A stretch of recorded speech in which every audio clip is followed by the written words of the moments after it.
તમારી હાઇટ પ્રમાણેનું પોડિયમ છે. એટલે આ જગતમાં ઊંચાઈ તો બધાની વધી રહી છે, ઊંડાઈમાં જ તકલીફ ને ડખા છે. બધા પહોળાઈ વધારી રહ્યા છે, ઊંચાઈ વધારી રહ્યા છે, પણ ઊંડાઈ વગર આ બેમાંથી એકેયની કાંઈ તકલીફ ત્યાં છે. આપણને બધાને મૂંઝારાઓ એટલા માટે જ થાય છે કારણ કે આપણે ઊંડાઈનું મહત્ત્વ ભૂલી ગયા. અને જે વૃક્ષના મૂળિયા ઊંડા ન હોય એ વૃક્ષ સમય જતાં ફળ આપવાનું બંધ કરી દે એ સભ્યતાની બધાને ખબર છે. તેમ છતાં બધાને ફળ જોઈએ છે, પણ કોઈને મૂળિયા સાથે સંપર્ક પણ નથી રાખવો અને ઊંડાઈ નથી કરવા. આ પરિવારમાં આપણને બધાને તકલીફ અત્યારે એ જ પડે છે કે પરિવારનું નામ જોઈએ છે, પરિવારમાં મળતી સંપત્તિ જોઈએ છે, પરિવાર થકી મળતા લાભો પણ જોઈએ છે. પરિવારના નામે જો કંઈ કામ થઈ જતું હોય તો એ કઢાવીએ લેવું છે, પણ પરિવાર સાથે રહેવું છે તો કે એ રહેવા દો ને, એ સિવાયની વાત કરો ને. અથવા તમે વાત કરવા માટે પ્રયત્ન કરો તો એમ કે તમને નહીં સમજાય, અમને શું થતું હોય, અમને કેટલી તકલીફ પડતી હોય. એ સાહેબ, આ પૃથ્વી પર તમારો સધિયારો, તમારો સાથીદાર, તમારું સમાધાન એ જો કોઈ હોય તો એ નથી સત્તા, નથી સંપત્તિ, નથી તમારું ગોલ્ડ, નથી તમારા હીરા, નથી તમારી એફડી, નથી તમારી સત્તા, કશું જ નથી આમાંનું. આ બધું માત્ર ને માત્ર આ પૃથ્વી પર ટકી રહેવાનો સધિયારો હોય તો એ તમારો પરિવાર છે. સાહેબ, અત્યંત ભાગ્યશાળી હો તો તમને માગ્યા વગર કોક કાપનારું મળે, તમે જેવા હો એવું સ્વીકારવા વાળું કોક મળે, તમારી માટે વિના કારણે દિલથી પ્રાર્થના કરવા વાળો એક વ્યક્તિ હોય. તમે દરવાજો ખખડાવો કે ન ખખડાવો, પણ તમે આવો ને દરવાજો ખોલનાર તમને મળે. પૂછજો એવી એકાદ વ્યક્તિને કે જેણે પોતાના ઘરના દરવાજાઓ જાતે ખોલવા પડે છે. એ લિફ્ટમાં, એ દાદરા ચડતી વખતે મૂંઝારો થાય, કોના હાટો જવાનું, જાવું કોની માટે? અને અત્યારે આપણા બધાની એક જુદી સ્થિતિ છે કે 120ની સ્પીડે આપણે બધા ઘરે વયા જવા તૈયાર છીએ, પણ ઘરે જઈને એ સમયનું કરવું શું તો એને જ ખબર. બે વ્યક્તિઓ સામ સામે આવી ગયા છે, સાથે હોવું જોઈતું હતું. તમે અત્યારે આપણે બધા એક એવી જિંદગીમાં પ્રવેશી ગયા છીએ કે હું ને તમે વોટ્સઅપ ઉપર કલાક વાત કરી શકીએ, રાતના 12 વગાડી શકીએ, પણ જો સામે સામે હોય તો 12 મિનિટ પછી મૂંઝારો થાય કે આની આંખમાં હવે હું વાંચું. હવે તો એક જુદી જ પરંપરા છે કે મહેમાન આવી જાય તો રસોડામાંથી એક વ્યક્તિ ટાઈપિંગ કરતી હોય ને હોલમાંથી કે ચાનું ન પૂછતા હો, લીંબુ શરબત બનાવી નાખ્યું છે, તો તરત વાત થાય. નીચેના હોલમાં આપણે જમવામાં રાહ જોતા હોય ને ઉપર છોકરાને કહેવાનું કે હવે ઠરી રહ્યું, તો તરત રિપ્લાય આવે, પણ તમે રાડ પડજો તો એમ કહેશે મારામાં પ્લગ હતા, મને સંભળાવતું નહોતું.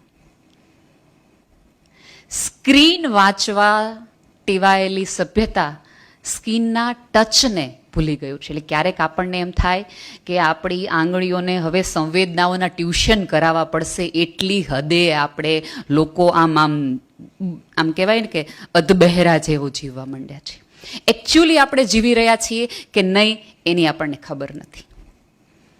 અત્યારે આ આખી સભ્યતાનો મોટામાં મોટો રોગ એ હોય તો આપણે બધા સાથે છીએ, સમૂહમાં છીએ, આપણી પાસે કેટલા બધા ગ્રુપ્સ છે, બધું છે, તેમ છતાં આખી સભ્યતાનો એક રોગ છે એકલતા. જો આટલા બધા લોકો હોય, આટલા બધા સંબંધો હોય, સોશિયલ મીડિયામાં તમારે 5 થી 10,000 જેટલા મિત્રો હોય, એક કરો તોય વાંધો ન આવે, પણ તોય રાત પડે એક મૂંઝારો સાંજે કેમ થાય છે? તમે જો આખા દિવસની સાંજ છે ને એ અઘરામાં અઘરી હોય, કારણ કે ત્યારે તમે ઘરેથી પાછા આવતા હોય, રાત પડવાની વાર હોય, કોઈ કામ ન હોય, એક સ્પેસ એવી હોય, અને ત્યારે તમારી જાતની અંદરનો એક માણસ જાગે. હવે માણસ છે કે રાક્ષસી તમારી પ્રવૃત્તિ નક્કી કરે. સાંજ પડે આપણી પાસે બેસીને વાત કરવા વાળો એક જણ ન આપણને મળે. તમે અત્યારે આપણા બધાના ફોનની અંદર એક ઇમરજન્સી નંબર એવી એક સર્વિસ હોય, એમાં તમારો નંબર તમે રાખી શકો આજે એક પ્રયોગ કરજો મારા મિત્રો ઘરે જઈને, કે 5 નંબર લખશો ને, ત્રીજા નંબરે તમને ડાઉટ થશે કે આ માણસ ફોન ઉપાડશે. કારણ કે જેને ધોળા દિવસે ન ઉપાડ્યા હોય કાળી રાત્રે તો હું આપણા ફોન ઉપાડે. સાહેબ, ભણકારાના પ્રદેશમાં આપણે જાણે અજાણે રહીએ છીએ. આમ જુઓ તો બધા છીએ, પણ હોંકારો દેવા વાળું એક માણા નથી કે જે તમે બોલાવો અને એમ કે શું થયું. તકલીફ કઈ છે? એક વખત એક ભાઈ જાપાનમાં આમ જઈ રહ્યા હતા અને સ્પીડમાં હતા, અને તમારે ત્યાં તો મારે સ્પીડનું શું મહત્વ સમજાવવાનું. 5 વાગ્યાના ગામમાંથી નીકળો ત્યારે 8:30 ક્યાંક પહોંચો. એટલે મેં વિરલભાઈને કીધું કે અમે જેટલી વારમાં જિલ્લા બદલાવીએ ને એટલી વારમાં તમારામાં એરિયાય નથી બદલાતા, એટલી ટ્રાફિક, એટલું બધું. અને એમ થઈ જાય કે આ શું કરવા માણા આટલું બધું બહાર છે, આટલું બધું બહાર છે. અને તોય બધાના ઘરની લાઇટો ચાલુ હોય, તો ઘરે કોણ છે આપણને એમ થાય. આખું મુંબઈ રોડ ઉપર હોય એવું લાગે. આવી જ રીતે એક ભાઈ જઈ રહ્યા હતા અને એટલા બધા સ્પીડમાં હતા, મોડા હતા, હોર્ન માર્યા રાખે, હોર્ન માર્યા રાખે. એની આગલી ગાડી છે એ ધીમે ધીમે ચાલે, ધીમે ધીમે ચાલે. એટલા બધા હોર્ન માર્યા અને ગુસ્સો આમ લાલ ઘૂમ થઈ ગયા હતા. અને આમ એને એમ થયું ઉતરી ઓલા ભાઈને એક તમાચો મારી દો કે આવી રીતે ગાડી ચલાવવાની હોય, કોઈક માણાને ઓફિસે જવાનું હોય, મોડું થતું હોય, અમથા મેમાં મળી જશે. પણ સહેજ નજીક કાર ગઈ ને તો એક સ્ટીકર જોયું, અને સ્ટીકરમાં એવું લખ્યું હતું કે હું ડિઝેબલ છું, એટલે થોડી ધીમી હલાવીશ, તમે થોડી શાંતિ રાખો. સ્ટીકર ઉપરનું વાંચન જોઈને ઓલા માણસને બહુ ગિલ્ટ થયું કે યાર ભલા માણસ બહુ ભૂલ કરી નાખી, ખોટા આટલો બધો હોર્ન મારીને ઓલા માણસને મેં કોન્શિયસ કરી દીધો. એની સ્પીડ થોડીક ઓછી થઈ ગઈ અને ડાઉટ પડવા માંડ્યો પોતાની ડ્રાઇવિંગ સ્કિલ ઉપર. ખૂબ ગિલ્ટ થઈ. પછી એની નજીક ગયો, એણે એમ સ્માઇલ કર્યું અને એમ થોડીક આમ કાન પકડીને માફી પણ માગી લીધી એક એવા ઓલા સાથે. કથા અહીંયા પૂરી થઈ જાય છે, પણ હવે મારું ભાષ્ય અહીંથી શરૂ થઈ જાય છે કે શું કોઈની વિવસ્થા વાંચવા માટે દરેક જણ સ્ટીકર લગાવીને ફરે? આંખોની વિવસ્થા ન વાંચી શકતા હોઈએ, કપાળની કરચલીઓમાંથી પીડા ન વાંચી શકતા હોઈએ, તો આપણે માણસ કહેવાને લાયક છીએ ખરા? શું એક માણસ સ્ટીકર લગાવીને ફરે કે મારી પત્ની ગુજરી ગઈ છે એટલે મને મજા નથી આવતી? શું એક સ્ત્રી સ્ટીકર લગાવીને ફરે કે મારા દીકરા હારે મારે સંબંધ નથી રહ્યો? શું એક સ્ત્રી એક સ્ટીકર માળે કે મારો ડાયવોર્સનો કેસ ચાલી રહ્યો છે? શું એક ભાઈ સ્ટીકર માળે કે આ પેઢી જે 7 પેઢી ચાલતી હતી આ ત્રીજી પેઢી હવે ડૂબવા તરફ છે? શું એક ભાઈ સ્ટીકર મારીને ફરે કે આ ત્રીજો EMI હવે ભરાય કે ન ભરાય એની ચિંતા છે? શું દીકરો સ્ટીકર મારે કે શેર બજારમાં જેવા રોકાણ કર્યું તો હવે જવા માંડું છે? તમે વિચાર કરો તો માણસ નહીં, આખું સ્ટીકરની જાત ઊભી થઈ જાય. માણસ હોવાનું, પોતાના હોવાનું એક જ વાક્ય અને એક જ વાત છે કે આંખ ઉપરથી કહી દે થયું હું ભલામણા. આંખો ક્યારેક વાંચવા માટે હોય, જોવા માટે ન હોય. એ ખોલવાની આપણને આવડત નથી રહી. સ્ક્રીન ઉપર કંઈક સરસ મજાનું આવે, આપણે સવારમાં ઉઠીએ ત્યારે વોટ્સઅપની અંદર આપણને એટલા બધા પોઝિટિવના, એટલા બધા સંવેદનશીલતાના આવે કે 10:30 સુધીમાં તો આપણને એમ થાય કે આખી સભ્યતાનો EQ, ઇમોશનલ કોશન વધી ગયો છે. આખી સભ્યતા કેવી સુંદર ને રૂપાળી ને મજાની છે. 10:30 સુધી આપણે આવા એક વેમમાં હોઈએ અને ત્યાં એક બેંક વાળો EMI વાળો આપણને મેસેજ આવે, એમ થાય બહુ કરી. હવે એને આપણો મુર્ગો બનાવ્યો, આપણે કોઈક ત્રીજાને બનાવો કે આ કાઢવા ક્યાંથી, એટલે આપણે દોડમાં થઈ. સાંજ સુધીમાં જે માણસ નામનું પ્રાણી હતું એ વેર વિખેર થઈ જાય.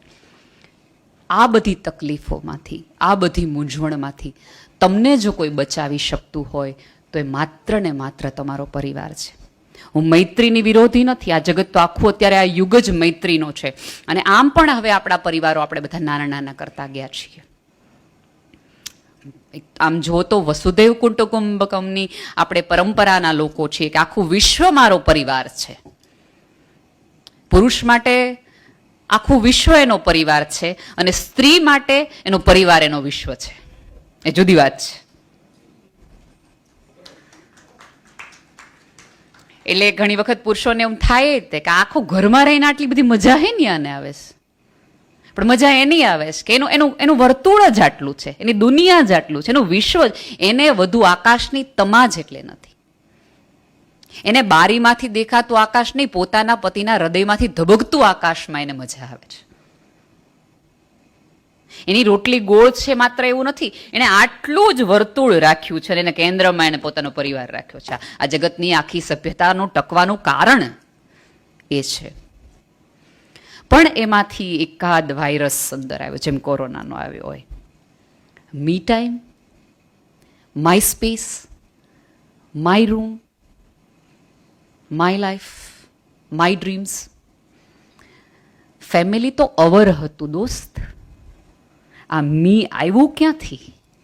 અને તમે જુઓ, આખો ધર્મની શરૂઆત આ મીને ભૂસવા માટેની છે. હું મારા અસ્તિત્વને ભૂલી જાઉં, ઉપરવાળામાં મારું આખું અસ્તિત્વ ઓગળી જાય, એની માટે તો ધર્મ છે. આપણી પ્રાર્થનાઓમાં પણ હવે હું પણ વધતું જાય છે. મને આ જોઈએ છે, મને આ કરવું છે, મને ઓલું પહોંચાડવું છે. તમે જુઓ, આપણા પ્રાર્થનાઓમાં તે આપણે એવી વસ્તુઓ માગીએ છીએ કે જેમાં ક્યાંક ને ક્યાંક મારું જોડાણ હોય. દીકરાને આમ આમ થઈ જવું જોઈએ, આને આમ થઈ જવું જોઈએ. મૈત્રી ભાવનું પવિત્ર ઝરણું એવું સરસ જૈનોનું સ્તવન છે. સકળ થાઓ આ વિશ્વનું, શુભ થાઓ સકળ વિશ્વનું. આ શુભ ભાવના આપણી અંદર ક્યાંક ને ક્યાંક ઓછી થતી રહી છે.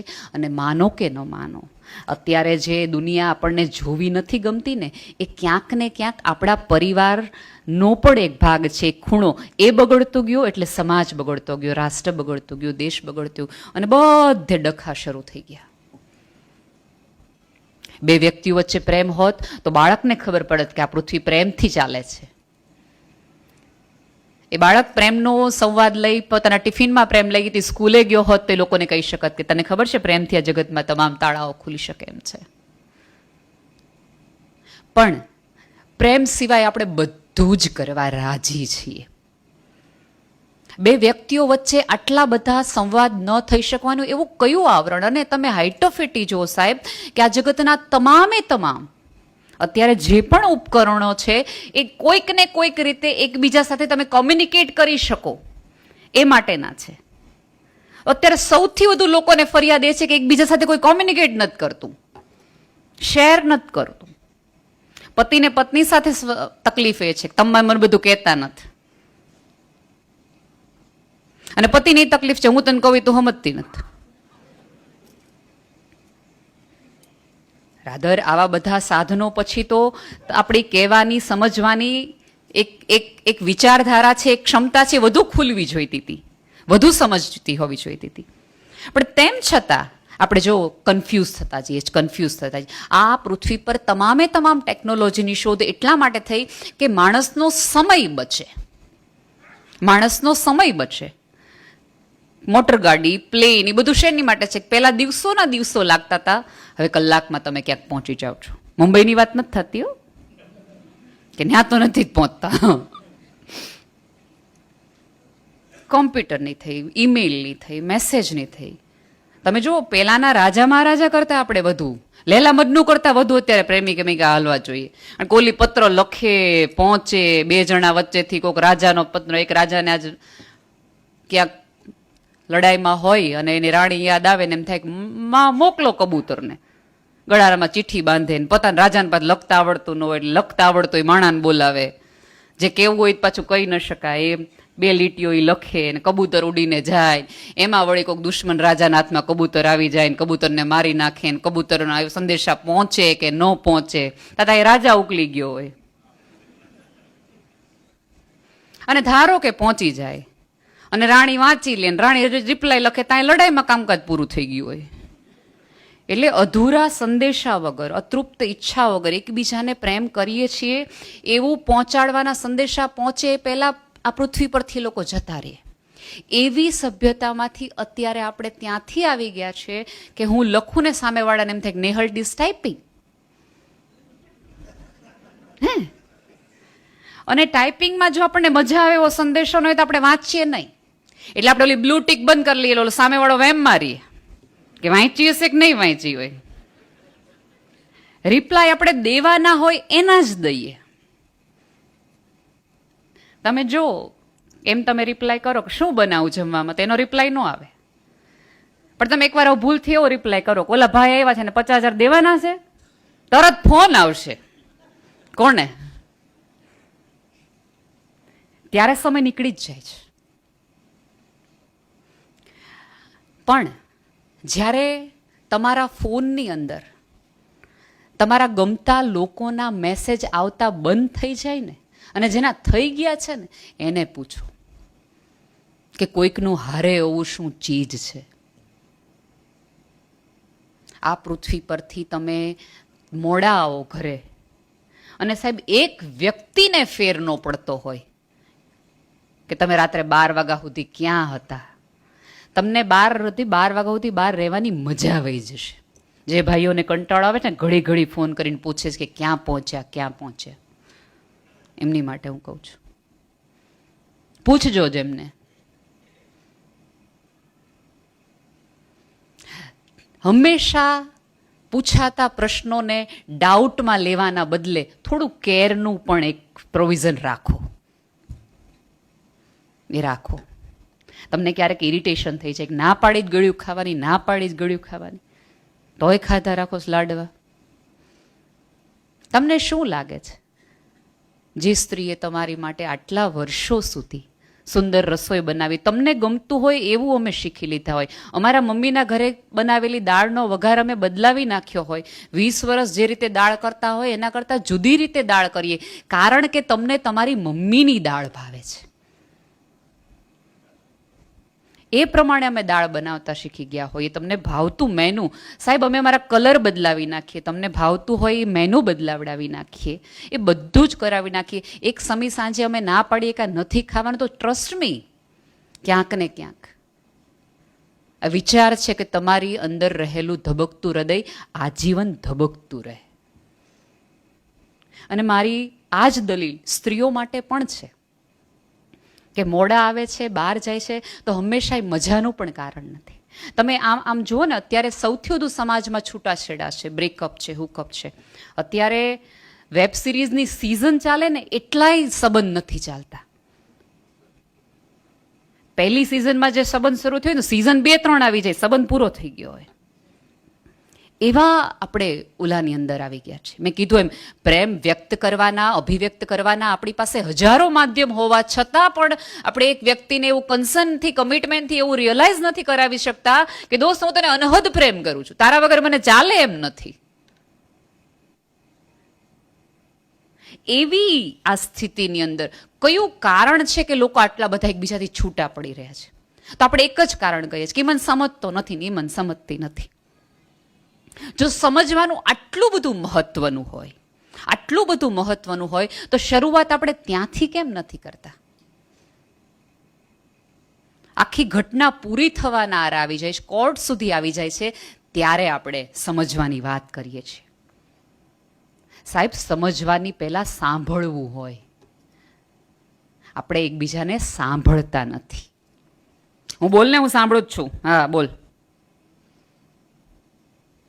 સાચા અર્થમાં પરિવારને જોડાયેલું રાખવું હોય. હું એમાં નથી પડવા માંગતી કે જોઈન્ટ ફેમિલી કે ન્યુક્લિયર ફેમિલી એ એક વ્યવસ્થાનો ભાગ હોઈ શકે, પણ એકવાર એવું નક્કી કરો કે મહિને, અઠવાડિયે એક વખત આખું પરિવાર ભેગું થાય.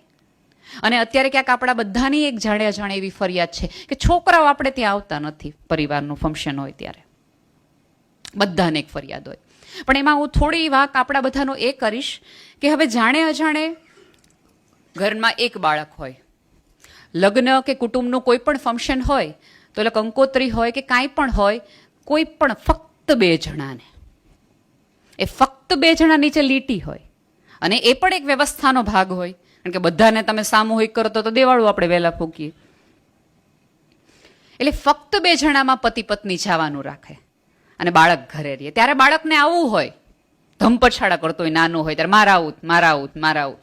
ત્યારે આપણે એને જુદે જુદા પ્રલોભન આપીએ કે હમણાં અમે આવી જશું, તો આ વિડીયો ગેમ રમજે, આ રમજે, તો અહીંયા જજે, આ ખાજે, આ પીજે, તો પીઝા મગાવી દેજે, બ્લા બ્લા બ્લા. જે રીતે આપણે એને ચોકલેટો શીખવી હોય એ રીતે આપણે શરૂ કર્યું. પછી બાળકને મજા આવી ગઈ, અને પછી સમય સાંજે આપણે એમ કે આજે આપણે મામાના ઘરે જવાનું છે. તો બાળક ના પાડશે કે નહીં.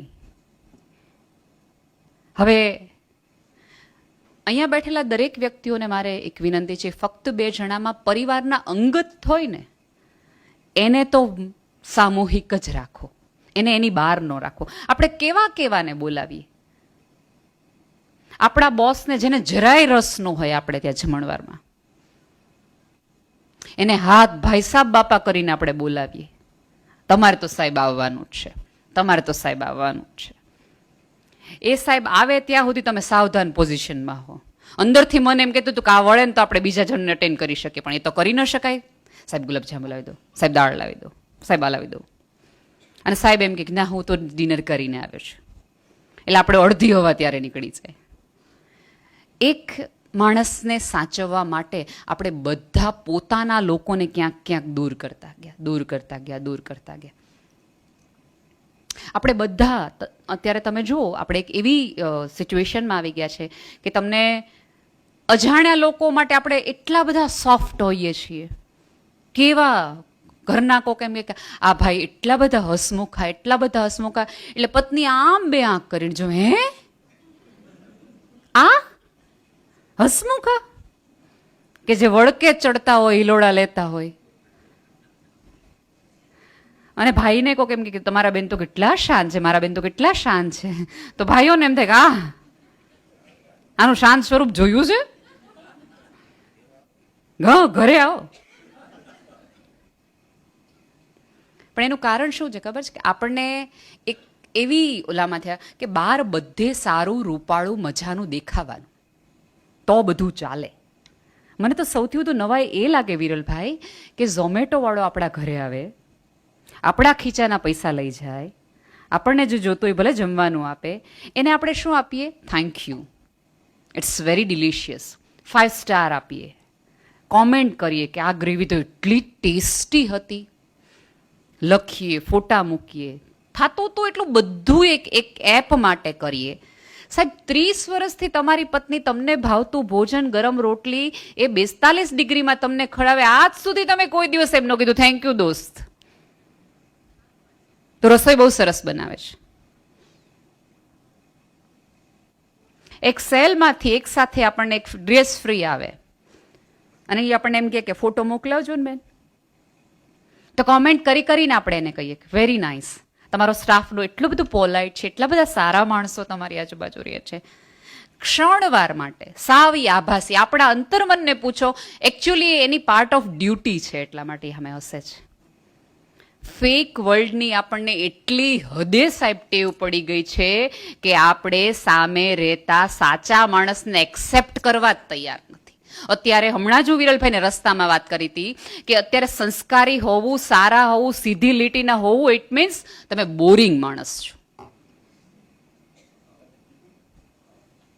તમે હોઈ જાઓ વહેલા, લે ક્યાંય નો બહાર જાઓ, નહીં તમને કોઈ વ્યસન નથી, હાવ બોરિંગ. તમે જુઓ લોકોના પેરામીટર્સ બદલાઈ ગયા છે જીવન. ઘરમાં 4 વ્યક્તિઓ રહે તોય એકબીજા સાથે સરસ રીતે ન રહી શકે. એક જ્હોન નામના એક છોકરાએ ઈશ્વરને પત્ર લખ્યો હતો, ઇન્ટરનેટ પરથી મેં વાંચ્યો હતો કે હે ઈશ્વર તું તો કેવો મહાન છો, તો આ પૃથ્વી પરના દરેક લોકોને કેટલો બધો ખુલ્લા દિલે પ્રેમ કરી શકે છો. અમે તો ઘરમાં 4 જ જણા છીએ તોય એકબીજાને પ્રેમ કરી શકતા નથી. ક્યાંક ને ક્યાંક આપણે બધા આવા થઈ ગયા છીએ. બહાર આપણે સેવાના, સમાજના કેટલા લોકોના કામ કરીએ, કેટલા લોકોના મન હળવા કરીએ, પણ આપણી બાજુમાં રહેતી વ્યક્તિને હાથ પકડીને પૂછી ન શકીએ, અથવા પૂછીએ તો આપણે કોઈક વ્યક્તિ હિંમત કરીને કહેવાનું પણ શરૂ કરે મને મજા નથી, હમણાંથી મને બહુ વધુ પડતી કમર દુખે છે, તું આવી તે દુની તને દુખે છે. શરૂઆત ત્યાંથી કરીએ. અને એનું એ તમને ફેસબુકમાં એક અજાણા દેશની કોઈક છોકરી એમ કે ફિલિંગ નોટ વેલ, તો આપણે એને રાજી કરવા માટે કેટલા બધા પ્રયત્ન કરીએ કે બેન તું રાજી રહે, તું રાજી નહીં રહે તો અમે બધા શું કરશું.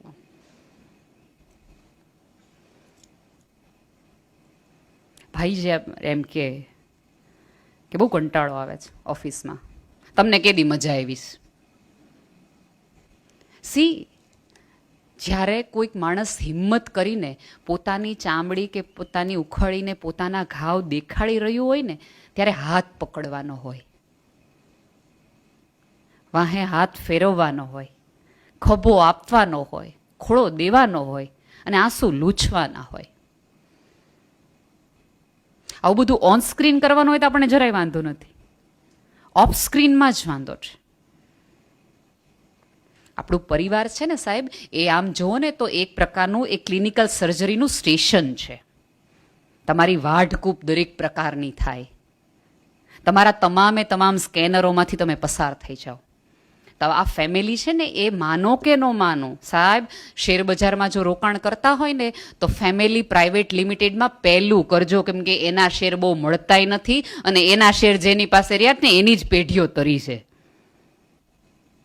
કેટલી બધી પોલિસી લઈએ છે. એક લવ નામની પોલિસીમાં થોડીક લ્યો, એ હશે ને LIC વાળો કે કોઈ પણ પોલિસી આવીને એમ કહેશે ને કે આ ચેક, પણ એ ચેકમાં નહીં, તમને જરૂર હશે કે કોક ઊભું થઈને તમને દવા આપે, કોક માણસની જરૂર તમને પડશે, અને જે તમારો પરિવાર કે તમારા પોતાના હશે. પોતાનાપણું આટલું બધું આપણી અંદરથી ઉખડી રહ્યું છે સાહેબ. આપણું છૂટાછેડા, બ્રેકઅપ, હુકઅપ એક આમ જુઓ ને તો બીજી વ્યક્તિ સાથે તો પછી છે, પેલા મારી જાત સાથે વધી ગયું છે. હું મારી સાથે જ કનેક્ટ નથી થતી, મને મારી હારે જ મજા નથી આવતી.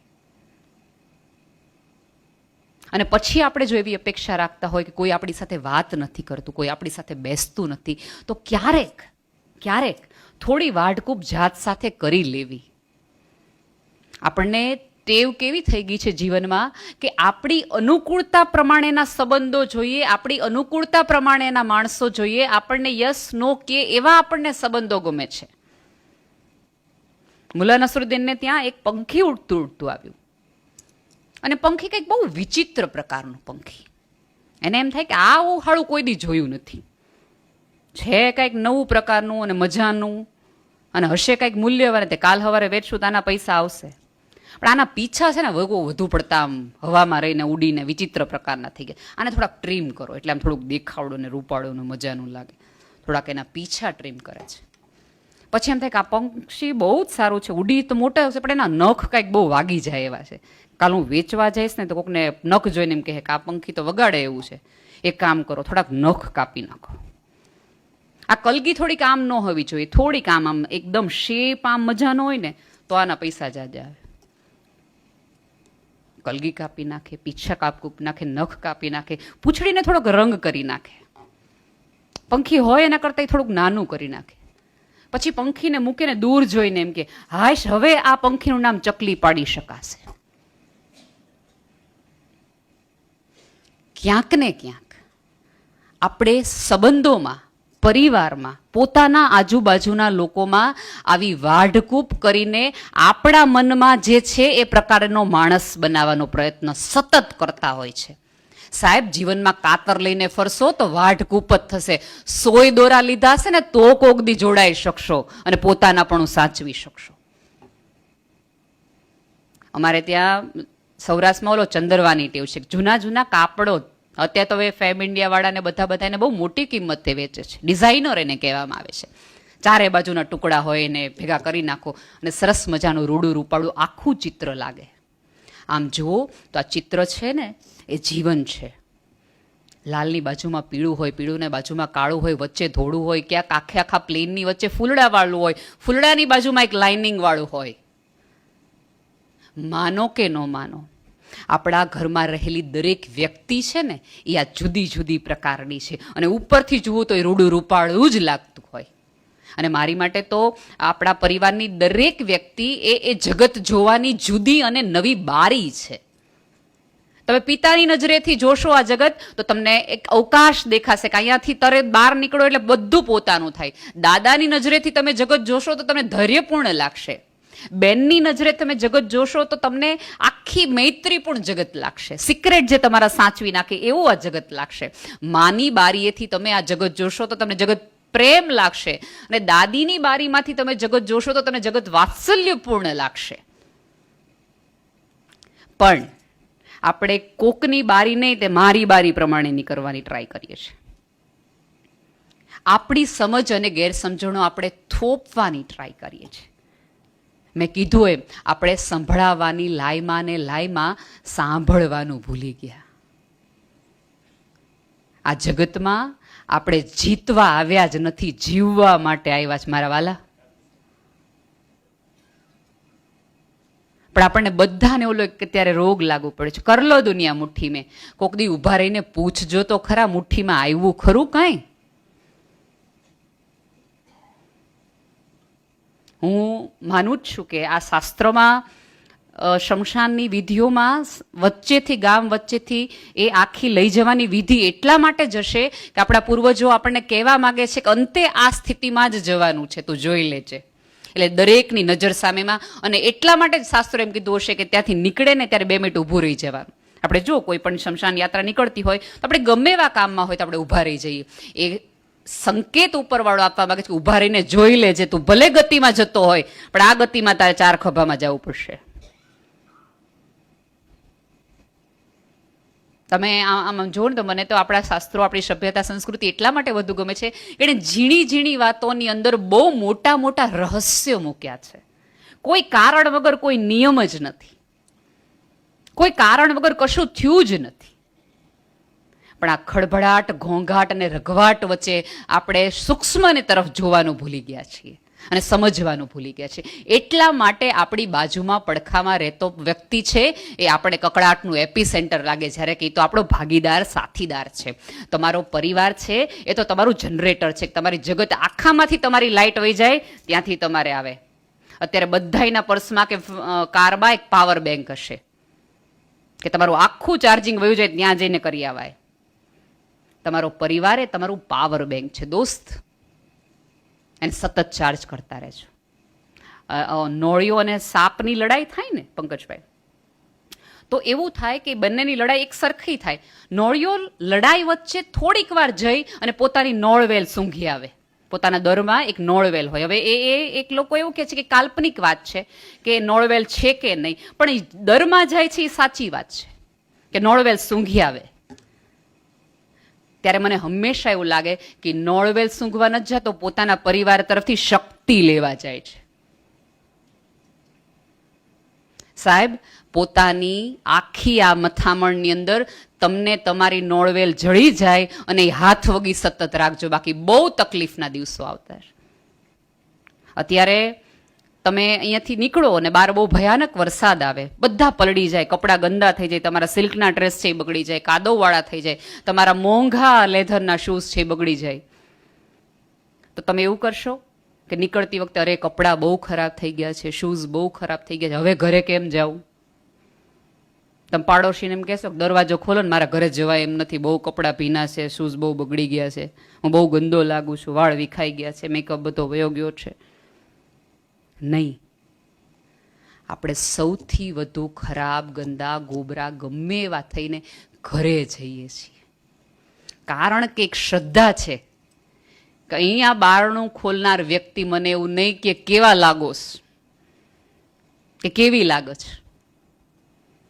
આપણે ગમે એવા હારીને, થાકીને, હાફીને, રજડીને ક્યાંકથી આવો તો અંતે ઘર તરફ જાય. સાહેબ, આ પૃથ્વી પરનું દરેક વ્યક્તિ પૃથ્વીના કોઈ પણ ખૂણામાંથી જાય એને ગમે એવું ઘર કકડાટવાળું લાગતું હોય ને તોય એને પહેલો હાશકારો એના સોફા ઉપર જ થાય. ગમે એવી 3 સ્ટાર 5 સ્ટાર હોટલમાં જાઓ, ગમે એવા તમે સારા ગમે એવા હિલ સ્ટેશન ઉપર જાઓ, તોય 4 દીમાં ઘર જ યાદ આવે.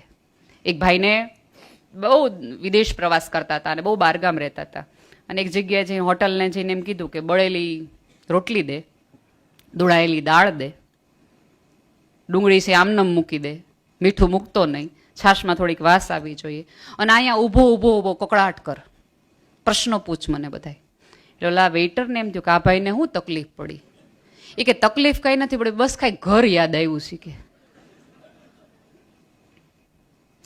ટ્રસ્ટ મી, ક્યારેક મિસ કરશો. જ્યારે તમારી આજુબાજુનું એકાદ વ્યક્તિ, જ્યારે તમારા ફોનમાં જે ફોન નંબર દિવસમાં 4 થી 5 વાર આવતો હશે અને નંબર તમને ડિલીટ કરવાનો આવશે ને ત્યારે તમારી અંદરનું અડધું વિશ્વ ડિલીટ થઈ જશે. જ્યાં સુધી એકબીજા સાથે છો, એકબીજા પાસે છો, ત્યાં સુધી એ સ્મૃતિઓને, એ અવાજને પોતાના કરી લ્યો.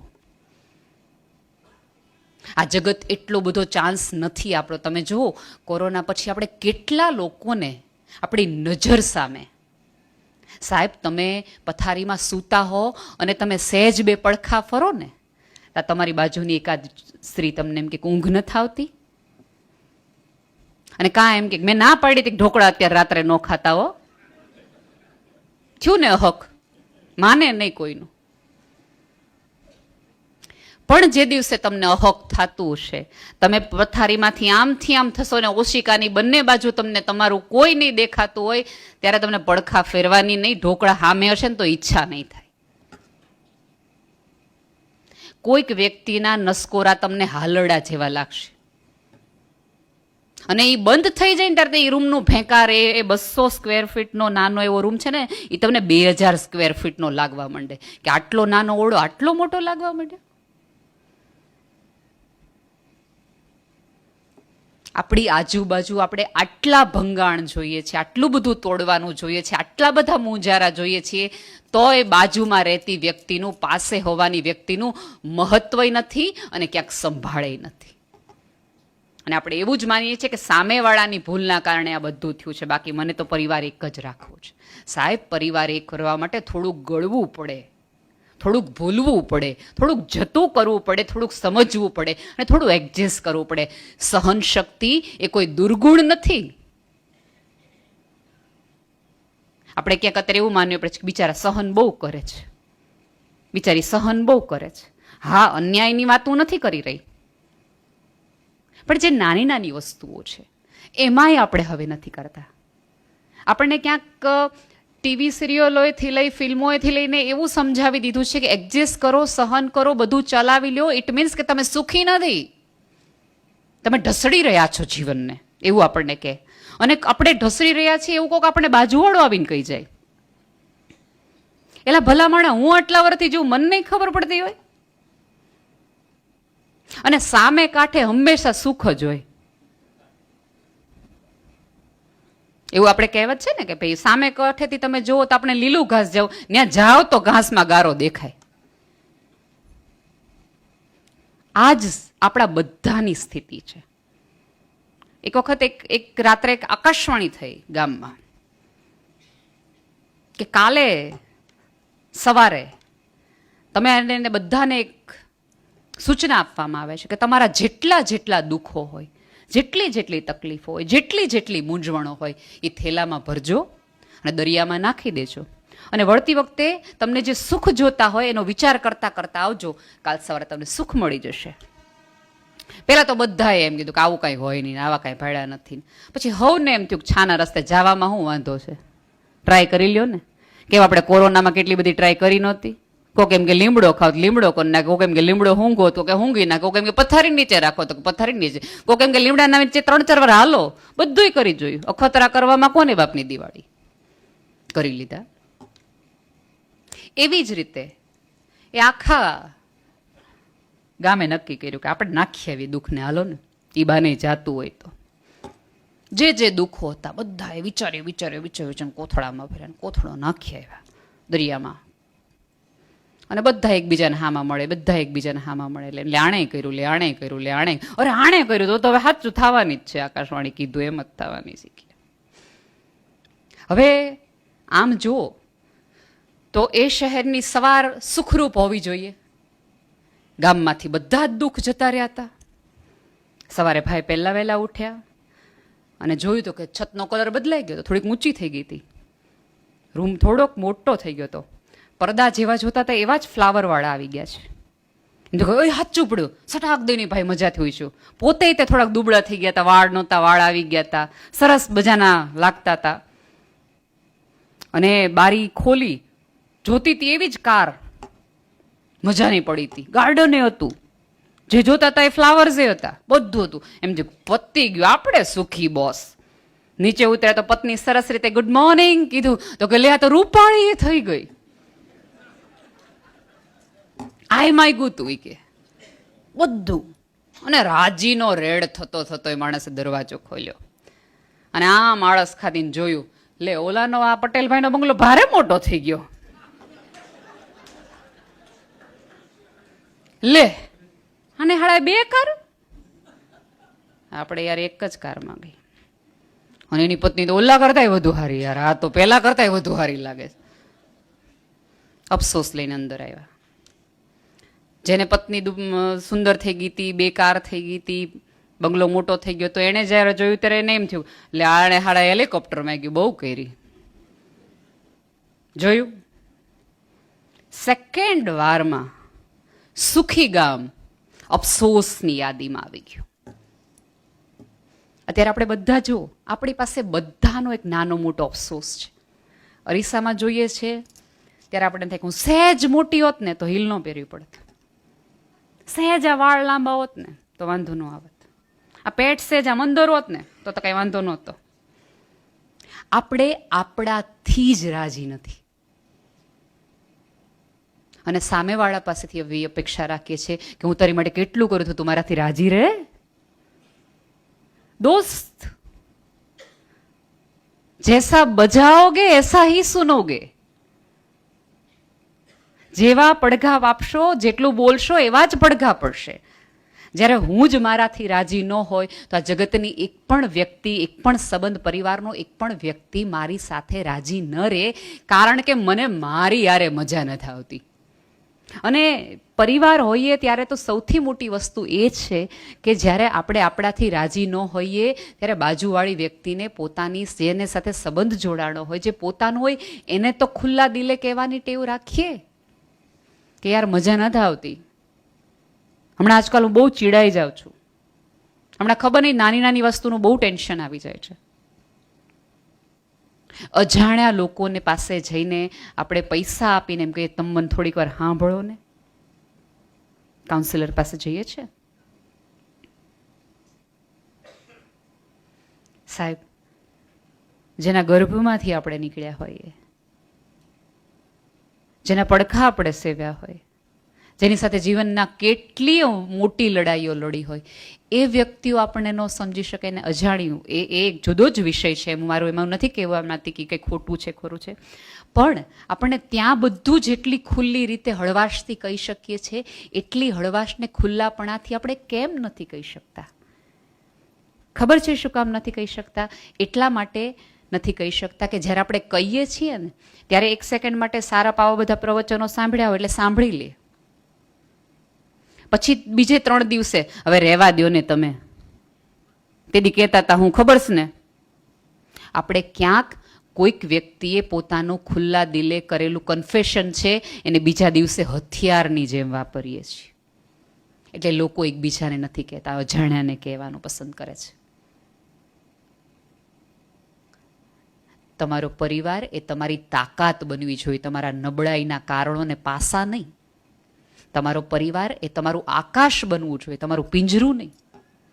તમારા ઉડવાથી એને રાજીપો હોય. અને ખરીદીઓની આ બધાની મજા ત્યારે હોય કે તમે પ્રાઇસ ટેગ વાંચો અને તમને એમ થાય કે આટલું મોંઘું લેવાય, અને તમે બિલ કાઉન્ટર પાસે જાઓ ત્યારે કોઈક વ્યક્તિએ તમારા વતી એ લઈ લીધું હોય ને તમને એમ કે જલસા કરને યાર. ત્યારે ગુલાબી નોટની મજા નથી, ગાલ ઉપર આવતા બ્લશ જે ગુલાબી છે ને એની મજા છે. સાહેબ જ્યારે તમારા વતી કોક આવી રિસ્ક લઈ શકે ને પોતાની ગુલાબી નોટો નિછાવર કરતી હોય ને ત્યાં સુધી જ જીવનની મજા છે. અત્યારે આપણે બધા એક એવી સ્થિતિમાં છીએ કે તમારા સુખે એકચ્યુઅલી રાજી થવા વાળાની સંખ્યા તમારે ગણવી હોય ને તો 5 થી 10 નહીં મળે. Trust me. આપણે કેટલા બધા સંવેદનાની દ્રષ્ટિએ દેવાળિયા થઈ ગયા હશું કે આપણને આપણું સુખમાં સુખી થાય, રાજી થાય, જેને આનંદ થાય એવા 10 વ્યક્તિઓની આખી એક જણસ આપણે ઊભી ન કરી શક્યા. એક એવું વર્તુળ ઊભી ન કરી શક્યા કે જે 10 વ્યક્તિઓને પોરો થાય તમારા આગળ વધવાનો, જે ખભા ઉલાડીને એમ કે આપણો ભાઈબંધ, આપણો ભાઈ. આપણે મજા નથી આવતી કોકના રાજીપે, કોકની સફળતાએ, જાણે અજાણે કોકની નિષ્ફળતામાં આપણને ક્યાંક અંદરથી એક મજા આવવા માંડી છે. આપણને એમ થાય કે લાગના જતા, બહુ ઉડતા હતા, ના પાડી તેઓ ન રોકતા આ શેરમાં, ન માને, જલ્દી પૈસાવાળું થઈ જવું હોય ને. અને એટલું આપણે સ્માઇલ કરતા કરતા કહીએ, જમાડતા જમાડતા કહીએ. એની બદલે ખબર જ છે કે માણસને તમે કીધું તું, તમારો પોતાનો ભાઈ, તમારું પોતાનું આજુબાજુનું વર્તુળ, તમારો પોતાના જ પરિવારનો એકાદ સભ્ય, જ્યારે તમે કીધું જ તું કે આ ન કરતું એ કર્યું હોય, સાહેબ ત્યારે એને સંભળાવવાનું નહીં, એને સંભાળી લેવાનો સમય છે. એને ત્યારે તો એમ જ કે અત્યારે આપણે કોઈ ચર્ચા નથી કરવી, આમાંથી આપણે બહાર આવીએ પહેલા. અને ત્યારે એ માણસ સામેથી કન્ફેસ કરશે તમારી પાસે આવીને કે તમે ના પાડી હતી મને, કે પા આ ન કરાય, સોરી પપ્પા ભૂલ થઈ ગઈ. પણ આપણે શરૂઆત જ ત્યાંથી કરી દીધી હોય એટલે છોકરો નક્કી કરે કે આના સિવાય બધાને કહેવું કે હલવાણા ક્યાં.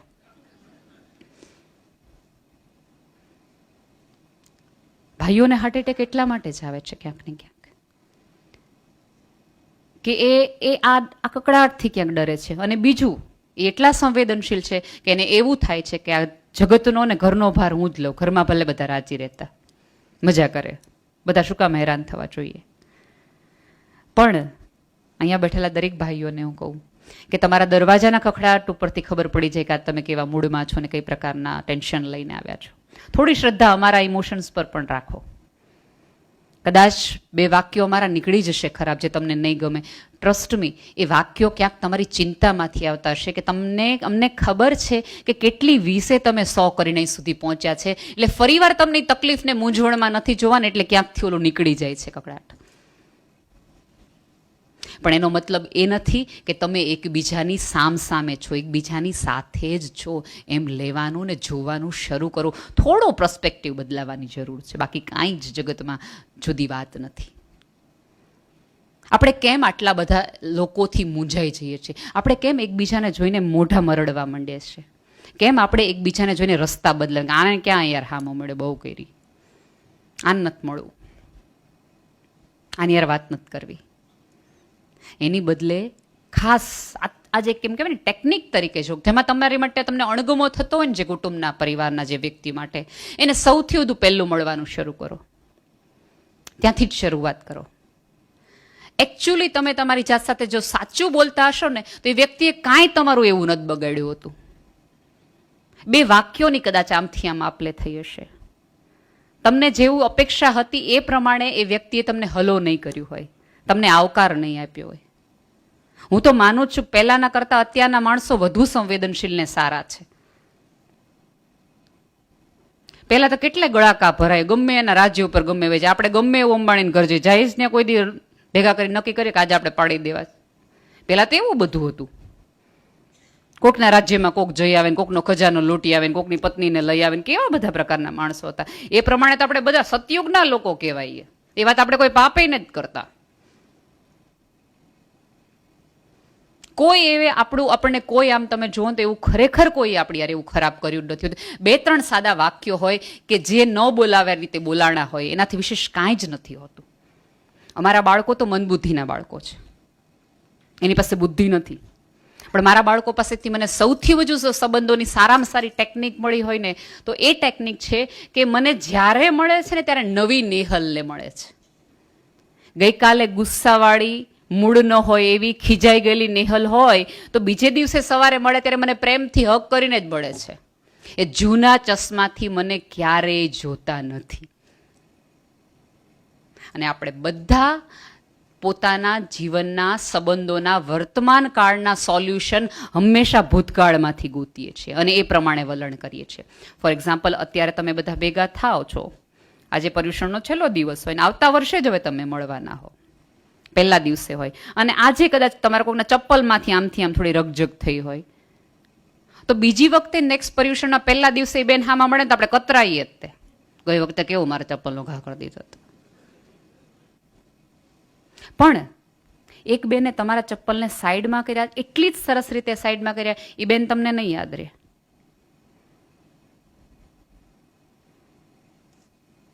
કેમ સારપ ભૂલવાની ટેવ પડી મારા વાલા?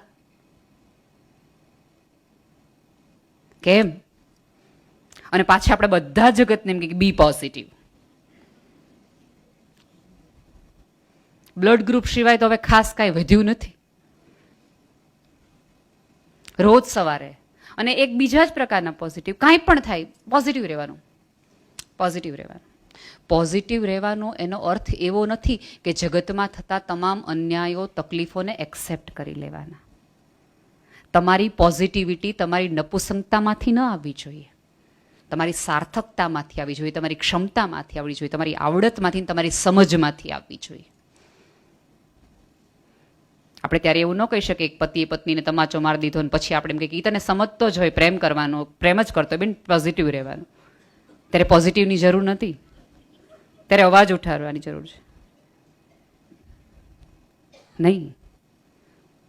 હા, ઊંચા અવાજે બોલી લીધું હોય ને તમે ઘરની બહાર નીકળી ગયા હોય ત્યારે કહેવાય કે બેન ક્યારેક તકલીફો હોય, મૂંઝવણ હોય, કેટલાય મૂંઝારો લઈને એક માણસ ફરતો હોય તો ક્યારેક બોલાઈ જાય.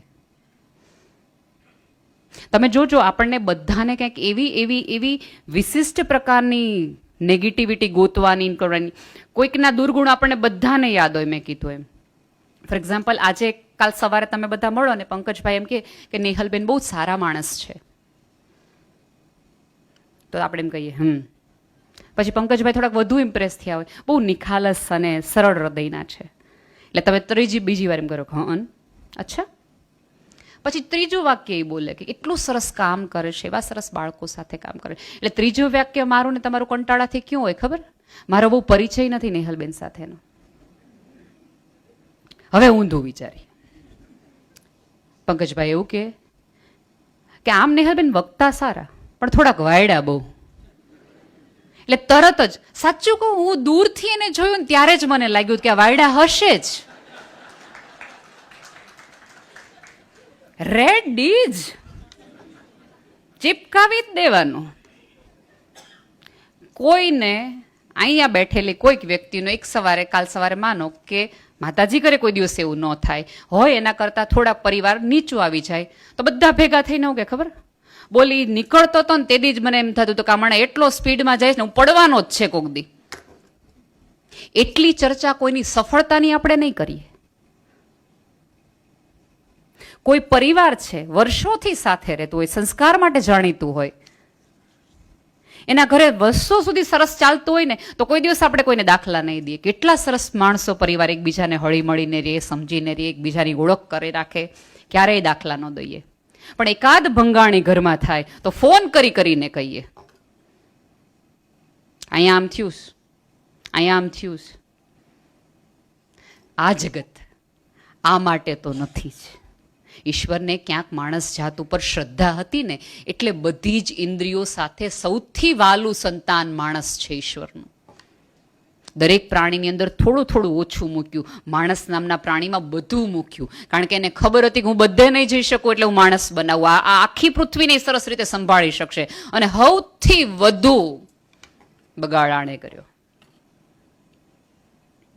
સાહેબ તમે તો એ સભ્યતામાંથી છો કે ન દેખાતા હોય એવા બેક્ટેરિયા માટે પણ સંવેદના રાખો છો, જેને તમે સજીવ ગણો છો. કોઈના જીવને દુભાવવું એ એક પાપ ગણે એટલે તમારી સંવેદનાની કેવી ઊંચાઈ હશે. આવી જ એક સંવેદનાની ઊંચાઈ 10 વાગી ગયા છે, મને ખબર છે મારે 10 વાગે છેલ્લી કથા કહીને હું પૂરી કરું, કારણ કે પાછું એમાંય તે આપણે જીવનું તો કરવાનું, ધ્યાન તો રાખવાનું. છેલ્લી મારી વાત કહીને પૂર્ણ કરું. એક આવું જ કોઈક જૈન દર્શનનો જેને વિચાર આવી ગયો હશે એવો માણસ અમેરિકાનો, રીડર ડાયજેસ્ટનો આ જ કિસ્સો છે કે એને એવું થયું કે આ જગતનો દરેક સજીવ મારી આજુબાજુ છે, એની અંદર જીવ છે, આ ઈશ્વરની જ કૃતિ છે, એની સાથે સંવાદ રચવો જોઈએ, એની સાથે વાત કરવી જોઈએ, એની સાથે વિચાર કરવો જોઈએ. એટલે પોતાના ઘરેથી કે ઓફિસથી જતી વખતે જેટલા વૃક્ષ મળે તો વૃક્ષને હાથ ફેરવીને વાત કરે, કેટલા વર્ષથી તું અહીંયા ઊભો છો?